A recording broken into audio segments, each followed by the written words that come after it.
Pongal 4 days ஹாலிடேஸில் 3 days என் ஹஸ்பண்டுக்கு work இருந்துச்சுங்க.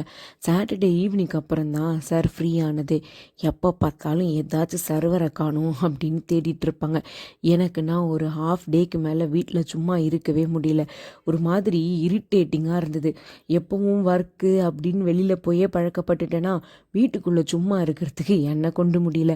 பஜ்ஜி செய்யலாம் அப்படின்னு களத்தில் இறங்கிட்டேங்க. அதைத்தான் செஞ்சிட்ருக்கேன். இந்த மாதிரி மிளகா பஜ்ஜியை நீங்கள் இந்த வேர்ல்டில் எங்கேயுமே பார்த்துருக்க மாட்டீங்க. ஃபுல் பஜ்ஜியை போட்டால் 3 to 6 பீசஸ் தானே வரும். இப்படி குட்டி குட்டியாக கட் பண்ணி போட்டால் நிறைய பீசஸ் வரும். நிறைய நேரம் உட்காந்து சாப்பிடலாம்ல. எப்படி என் ஐடியா? வீட்டுக்குள்ளேயே இருந்ததில் எனக்கு ஒரு காமெடி தாங்க மண்டையில் ஓடிட்டே இருந்துச்சு. புளியை பிடிச்சி காலை உடைச்சு அமுக்க சொல்லுங்கிற குடும்பம் அப்படின்னு ஒரு வடிவேலு காமெடி வரும்ல, அதுதான். அது காமெடியே இருந்தாலும் அதில் ஒரு ஃபேக்ட் இருக்கத்தானே செய்யுது. பை த வே, இந்த காமெடி எந்த படத்தில் உள்ளதுன்னு கமெண்டில் சொல்கிறீங்களா?